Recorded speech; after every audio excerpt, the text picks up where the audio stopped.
હું એક રાજપૂતાણી છું અને બાળપણથી મારી એક જ ઈચ્છા રહી છે સૌની ફેવરેટ બનીને રહું. મારા દાદાની શેર બેટો અને દાદીની મન્નુ. કદી પાપા કી પરી નહીં પણ પારો જરૂર રહીજો. ભાઈ બહેન માટે એટીએમ મશીન પણ મામી અને ફોઈ માટે હંમેશા જિદ્દી પણ સંસ્કારી ભાણી ભતીજી પણ રહી છું. આજે આ લગ્નની વિધિ શરૂ થતાં મારા મન જાણે એક ફ્લેશબેકમાં જતું રહ્યું હોય, પણ બીજી બાજુ ખૂબ ખુશ પણ હતી. મારા મરજીનો ખર્ચો જ થઈ રહ્યો હતો.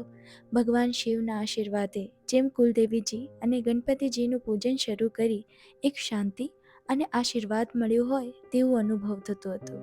હું તો ગઈકાલે પણ મારી 4 ભૂજાની દીકરી હતી, પણ મારા પપ્પા માણસ ઓછા રો એજન્ટ વધુ લાગતા હતા. તેમની સીસીટીવી જેવી નજર અને સીબીઆઈ ઓફિસર જેવા સવાલો આજે પણ મારા કાનોમાં વાગે છે. ક્યાં જાય છે? કોની સાથે? કેટલા વાગે આવશે? હા, પ્રશ્નો ભલે મજાક લાગે છે, પણ આજે આ ઢંકાયેલું પ્રેમ સાચા સોના જેવું હતું તેવું સમજાય છે. અને મા શેમ કલ્યાણીજીની કૃપા સાથે મારા નવા જીવનની શરૂઆત થાય, બસ આ જ પ્રાર્થના કરું છું. જય શ્રી મહાકાલ.